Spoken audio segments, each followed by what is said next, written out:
नाम Sanjay Diwan, by profession I was diesel mechanic. मैं आज जो कुछ भी हूं अपने फैसले की वजह से। आज से 20 साल पहले फैसला लिया गया था कि बहुत हो गई यार गुजारे की जिंदगी।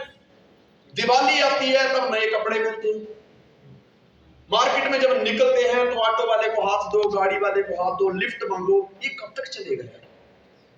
किराए की जिंदगी है, 11 महीने का एग्रीमेंट है, किराए के मकान में रहो। मुझे आज भी वो रात याद है, लोगों को दिन याद रह जाते हैं, मुझे रात याद है कि मैं करीब 11:30-12 बजे अपने घर पे गया। रात को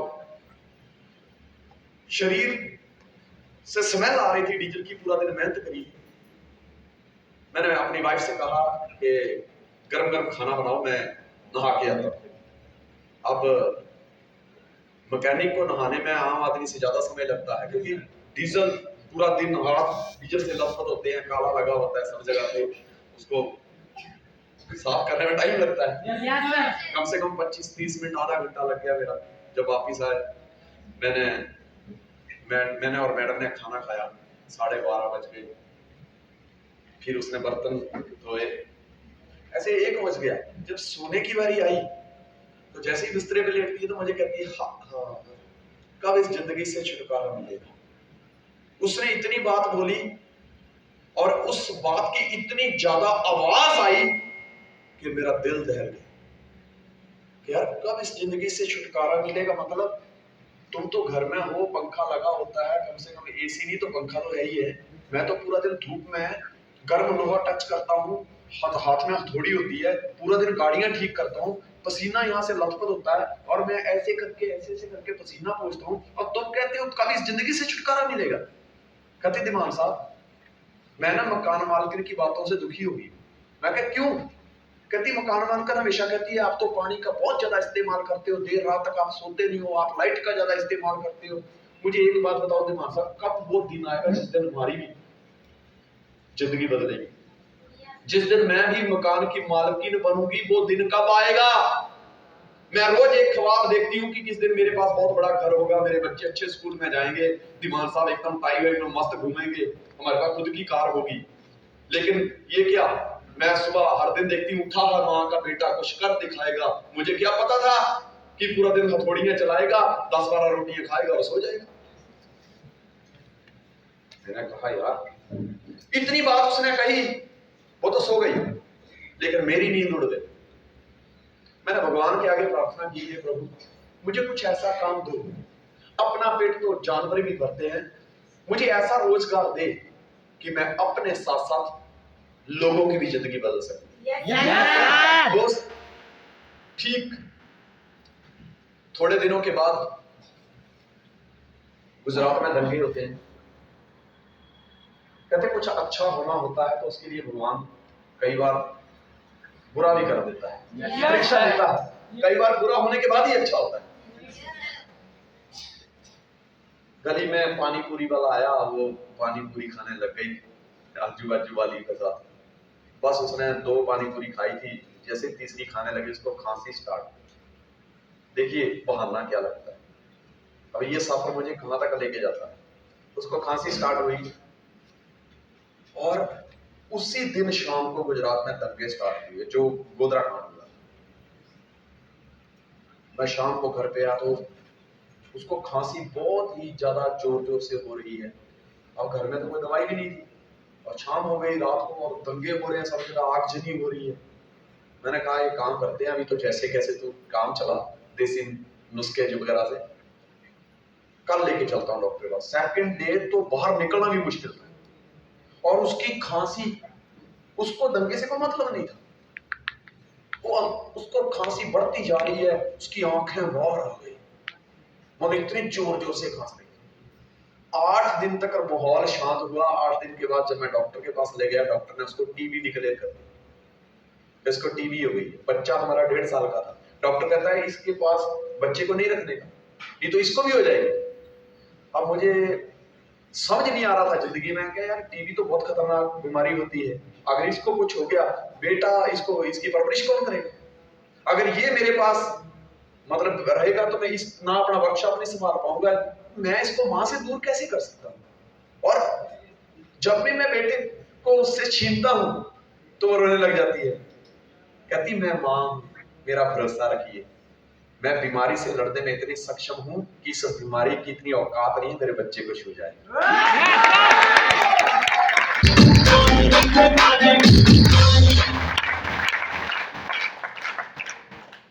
क्या करता, मजबूरी थी, बच्चे को कैसे ना करता मां। इसी दौरान मेरा बैंक बैलेंस 0 हो गया। God has a plan. कहते हैं ना, जब कभी लंबा दूर तक निशाना साधना, आपके तीर को दूर तक जाना है तो उसकी रस्सी पहले पीछे खींचनी है। जिंदगी में कई बार जब लंबी छलांग हम भरते हैं तो 2-4 कदम पीछे लेके जाती है। कुछ लोग ऐसे हालातों से एक्सपायर होते हैं, कुछ इंस्पायर होते हैं। कुछ लोग होते हैं जिंदगी मेरे साथ ही लगी हो रही है, मैं ही मिला था, बुरा मत बनाइए। थैंक्स गॉड, परीक्षा की घड़ी होती है। हर इंसान को परीक्षा की घड़ी से गुजरना पड़ा। कौन है तू, तेरा नाम है क्या, सीता भी यहाँ बदनाम हुई। हर किसी को यहाँ पे एग्जाम देने पड़े। तो जिंदगी मेरा एग्जाम ले रही थी, मेरा बैंक बैलेंस 0 हो गया। मैंने उसको गांव छोड़ दिया और गांव छोड़ के वापिस आया, करीब 1.5-2 महीने हुए। उसका मेरे को फोन आता है, मुझे कहते दिमान साहब आपसे मिलना है। मैंने कहा मिलना मतलब अभी मेरे पास टाइम नहीं है, वर्कशॉप में काम बहुत ज्यादा है और ये मिलने मनाने वाला चक्कर तो बाद में कर लेंगे, पहले पैसे कमा लेते हैं। कहती नहीं मेरे पास समय नहीं है, आप जल्दी आइए। मैं डर गया, मैंने कहा पता नहीं यार इसको क्या हो गया, कहीं ज्यादा बीमार तो नहीं हो गई, मैं मिल के आता हूँ। वहां गया, रेलवे स्टेशन पे बेटा 1.5 साल का और वो मुझे रिसीव करने आए थे। हम बस में बैठे। बस में क्या होता है कि एक विंडो की तरफ होती है सीट और एक आयल सीट होती है। उसने विंडो की तरफ मुझे बिठाया और बेटा हेल्दी था, मेरे को दे दिया और खुद इधर बैठ गए। अब ये भी उसकी तो प्लानिंग थी, मुझे नहीं पता। अब मुझे कहती कि अभी भी सुबह जाना, पूरा दिन हथौड़ियां चलाना, मिला तो खाना, नहीं तो बिना नहाए सो जाना, अभी वही जिंदगी चलती है। मैं कहा मैकेनिक है यार, बिगड़ी हुई चीजों को ठीक करने का जिम्मा परमात्मा ने हमें सौंपा। लोगों की गाड़ियां बिगड़ती हैं, भाई उनको ठीक करने की जवाबदारी हमारी है। तो चलता है यार जिंदगी, मैकेनिक की ऐसे ही होती है। मुझे कहती है मेरे पास एक अपॉर्चुनिटी है। मैंने कहा कौन सी अपॉर्चुनिटी? मेरे पास अपॉर्चुनिटी है, डायरेक्ट सेलिंग का प्लान है मेरे पास, हमारी जिंदगी बदल सकती है। और मैंने कहा तू बैठ ही रह चुप करके, क्योंकि घर का डॉक्टर कितना भी अच्छा हो दवाई देता है हमको असर नहीं करती, विश्वास नहीं होते ना। तो मैंने कहा बैठ ही रह, कहते नहीं मेरी बात सुनो ऐसे करके। अब जैसे उसने ऐसे किया मुझे समझ आ गया, मैंने कहा अच्छा इसलिए विंडो की तरफ बनाया है कि उठ के न जा सके।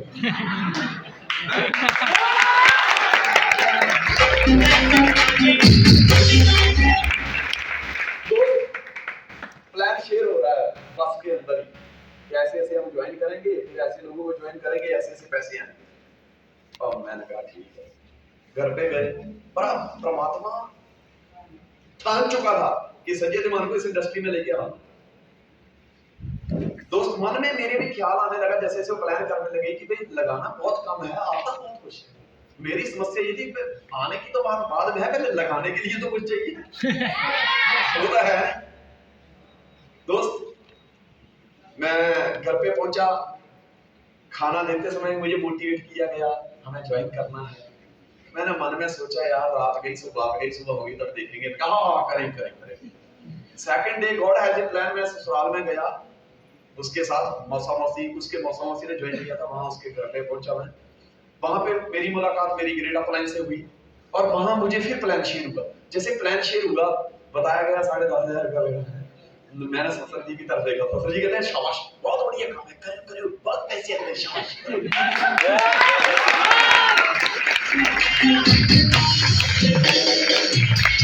मैंने कहा वो तो सही है, पर मन में जो युद्ध चल रहा था कि पैसे तो है भी। तो मैंने ससुर जी को इशारा किया, मैं कहा ठीक है लेकिन लड़की भी है पैसे भी नहीं दी।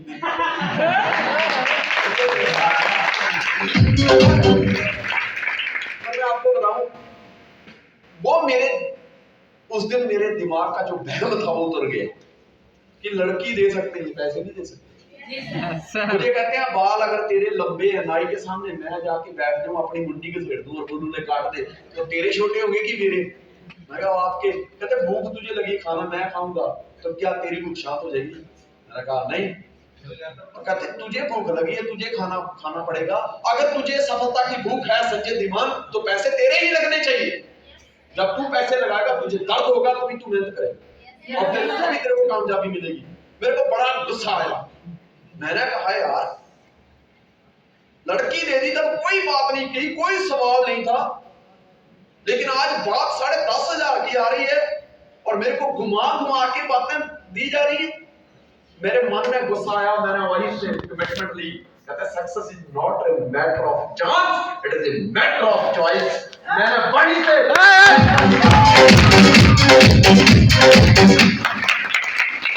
पे फैसला लिया, मन ही मन सोचा कि अब मैं करूंगा तो डायरेक्ट सेलिंग ही करूंगा।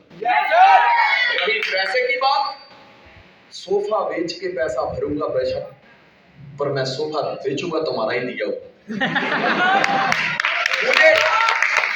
मुझे टीवी बेचना पड़े मैं बेच दूंगा, मैं करूंगा डायरेक्ट सेलिंग ही, पर बेचूंगा तुम्हारा दिया हुआ। अगर फिर भी पैसा पूरा ना हुआ तो जो सोने की चेन दी है उसको बेच के मैं ज्वाइन करूंगा, लेकिन बेचूंगा तुम्हारा दिया।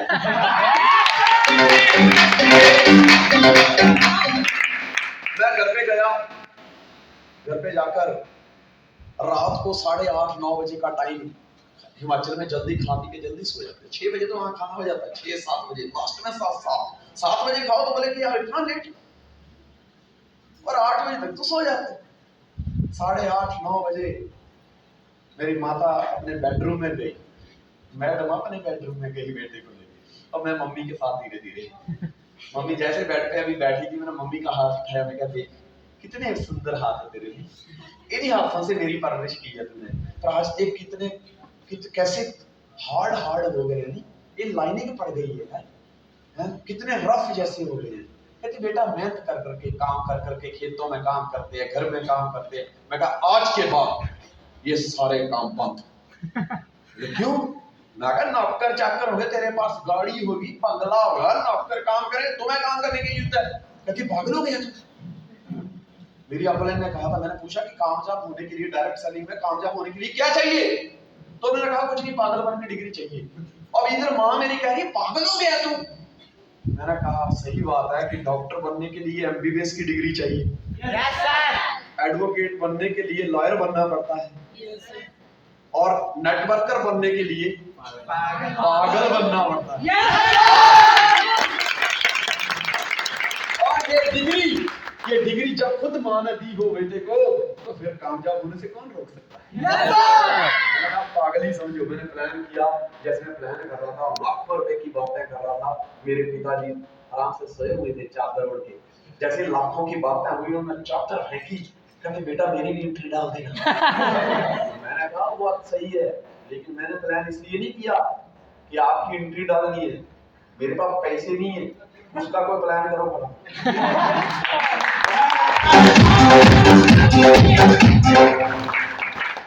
मम्मी को मैंने 5,000 रुपए दिया था, मम्मी ने 5,000 रुपए निकाला फटाफट, वो मेरे हाथ में रखा।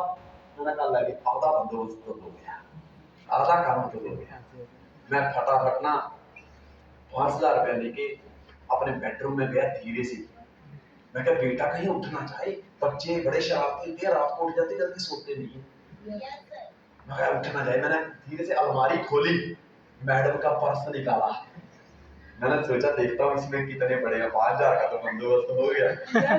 जैसे ही पर्स निकाला, जैसे उसकी जिप खोली, ऐसे आवाज आई ना जिप खोलते, मैडम ने बेड के ऊपर से छलांग मारी,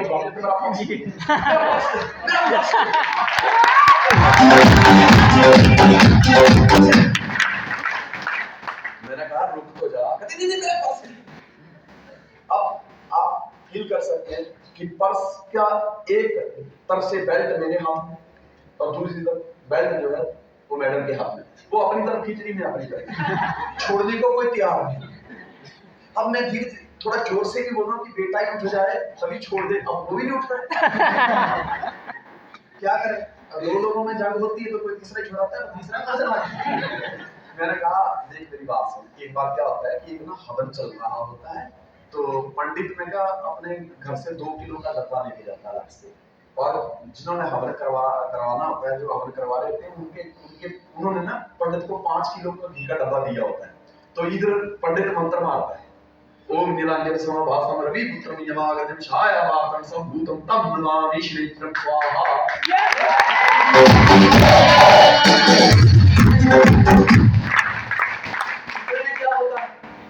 इतने में क्या होता है कि जो घर के सारे लोग हवन में बैठे होते हैं वो हवन उठाते हैं और स्वाहा करके हवन कुंड में डालते हैं, और पंडित क्या करता है, 1 चम्मच घी का उठाता है, वो हवन कुंड में डालता है, और 2 चम्मच घी के उठा के अपने डब्बे में डालता है।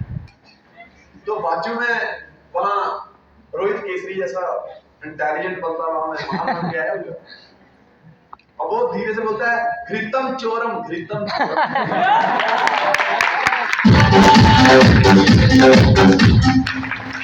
तो पंडित जी ना उसकी तरफ देख के क्या बोलते हैं, ये फिर बोलता है घृतम चोरम घृतम चोरम, तो पंडित जी कहते हैं नाम चा शोरम आधा तोरम आधा।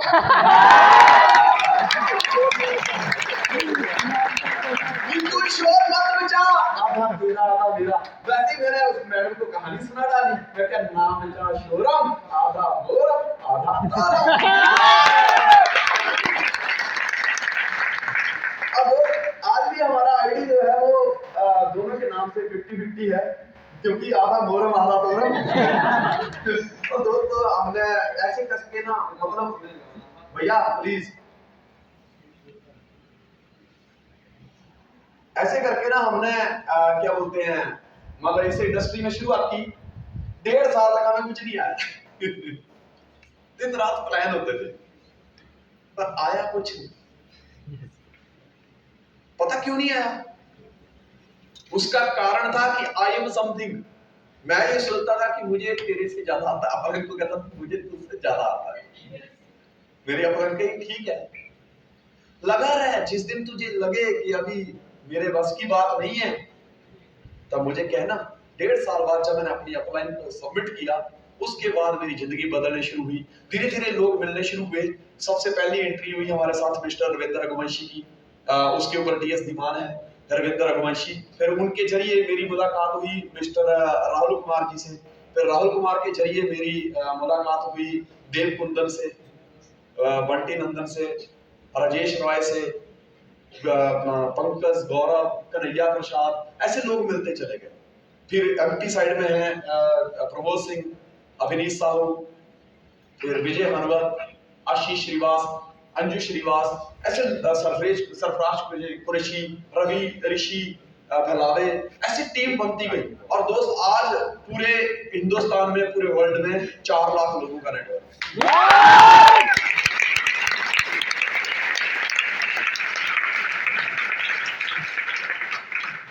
दोस्त जब शुरुआत की थी तब इतना कॉन्फिडेंस भी नहीं था, इतना विश्वास भी नहीं था, लेकिन आज यहाँ तक पहुंचे हैं। मैंने फिर से एक बार आपको रिपीट करना चाहूंगा कि success is not a matter of chance, it is a matter of choice.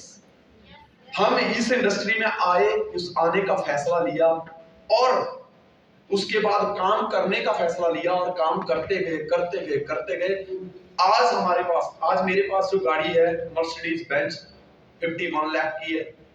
मेरे पास करीब 2 करोड़ 2.5 करोड़ का बंगला है, राहुल जी देख के आए। जब मैंने इस सिस्टम में शुरुआत की तो मेरे पास कुछ नहीं था, पैसे तक भरने के नहीं थे, लेकिन मैंने इस सिस्टम के अकॉर्डिंग काम किया, टाइम दिया, विश्वास किया, अपलाइन की बातें मानी। जो इस सिस्टम की रिक्वायरमेंट थी, प्लान करना, लोगों से मिलना, वो मैं मिला, और उसकी वजह से आज मेरे पास गाड़ी है, घर है, 4 लाख लोगों की टीम है। और रही बात विदेश की, तो कितनी बार, मुझे तो अभी पता भी नहीं है कि मैं कितनी बार दुबई गया हूं, कितनी बार सिंगापुर में 1 बार गया, कितनी बार मैं दुबई गया, कितनी बार मैं मॉरिशस गया, कितनी बार मैं थाईलैंड गया, मुझे पता ही नहीं है, क्योंकि मेरे पासपोर्टों पे इतनी स्टैंपें लगी हुई। और मैं अकेला नहीं गया, मैं टीम को लेके गया। और आज मैं यहाँ पे पता क्यों हूँ, क्योंकि बहुत जल्दी विद इन 4 to 5 मंथ, दिसंबर से पहले हम दुबई, सिंगापुर या UK या थाईलैंड, हम जाने वाले हैं और मैं सर्वे पे निकला हूं, क्योंकि मैं अकेला कभी नहीं जाता, मैं हमेशा लोगों को साथ में लेके जाता हूं। और आज मैं यहाँ पे आया हूं कि देखना है कि कौन कौन मेरे साथ चल रहे हैं।